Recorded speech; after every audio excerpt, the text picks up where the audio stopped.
And then we have what's called a revocable living trust. Who's heard of that? Most everybody's heard of a revocable living trust. If you've watched Susie Orman or Dave, what's Dave's name on the Ramsey. Ramsey. They talk about it on TV. Revocable living trust. These are big words, sometimes scary words. What's a trust?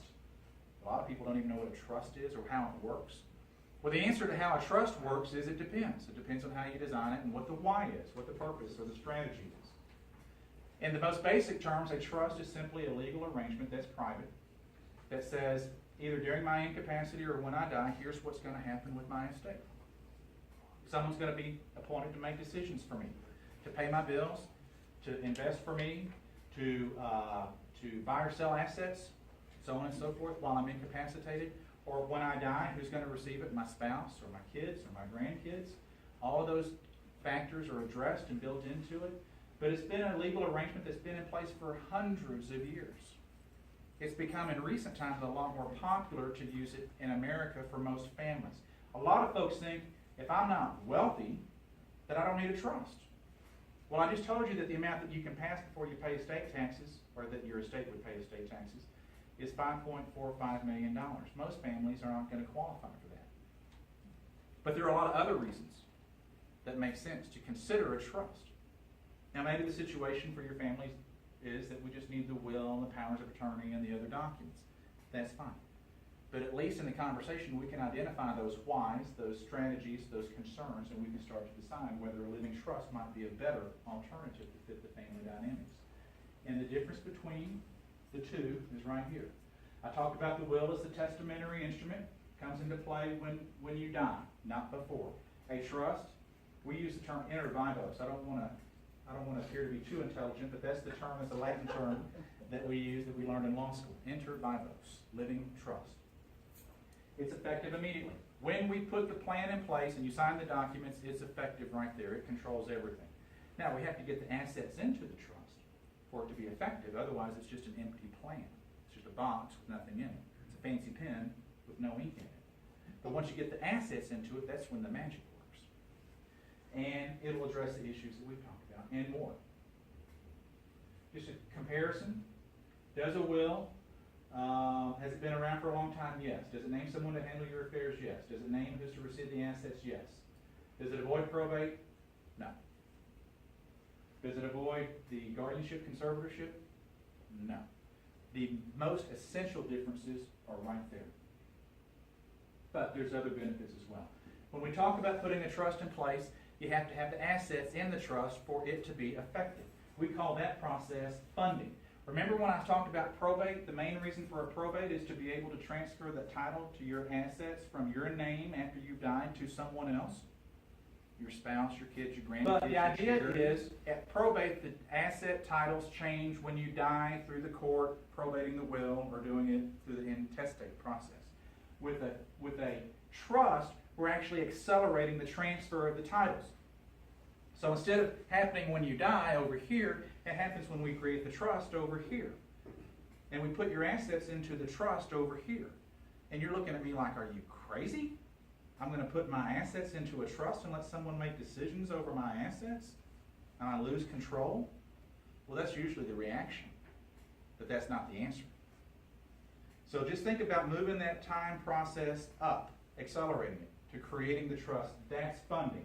Instead of that funnel at the probate, we have a funnel for a trust. What most assets, not everything, but most assets are going to go through the living trust funnel. And if they're in the trust, then we avoid the probate when you die. But more importantly, we have control over those assets. And the idea then is if you can put the assets in the trust, out of your name into the trust, then someone's going to make decisions for you. Who's that somebody? Who's that somebody?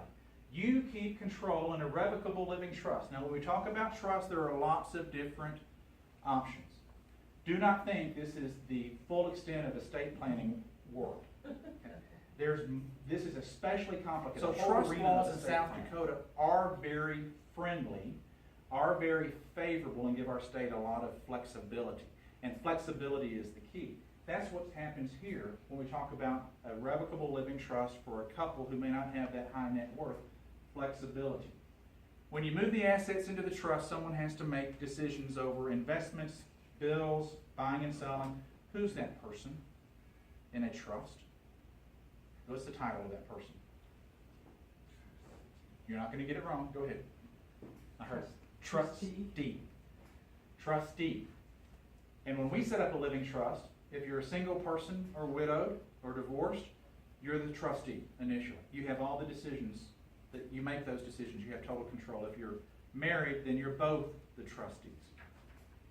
You continue to make all those decisions. And because our laws are written the way they are, and the arrangements are established the way that they are, you can move assets in, take assets out. You maintain total control. It's different in other types of trusts, but in this one it's very flexible.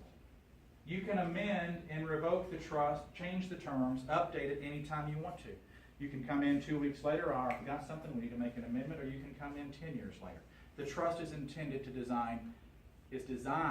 it's intended to last your lifetime, the lifetime of your spouse, if you're married, and perhaps even generations to your children and grandchildren, depending on whether there are assets. And while you're alive and while you're competent, you can amend it or revoke it at any time. It contains all of your instructions. We work very hard to define the whys and to put the whole plan in place. What happens if you're disabled? Who's going to make decisions? What happens when you die? Do you have a blended family? Those are complicating factors that we have to really take all of the objectives into account for both spouses and the children in the blended family. While you're alive, you don't have to have a separate tax ID number, and you don't have to have a separate tax return filed for the trust while you're alive, because it's still revocable and tax laws allow you to do that. And it can last for generations. Not just your lifetime, but for generations. So here are the roles that we have involved in a trust. You're the grantor or the trustor. It's your assets, it's your plan. You're the person who establishes it. You set the terms. You can amend it or revoke it at any time. The trustee is the person who makes the decisions initially. Most of the time it's going to be you. Most of the time. But we also have successor trustees. Here's the magic.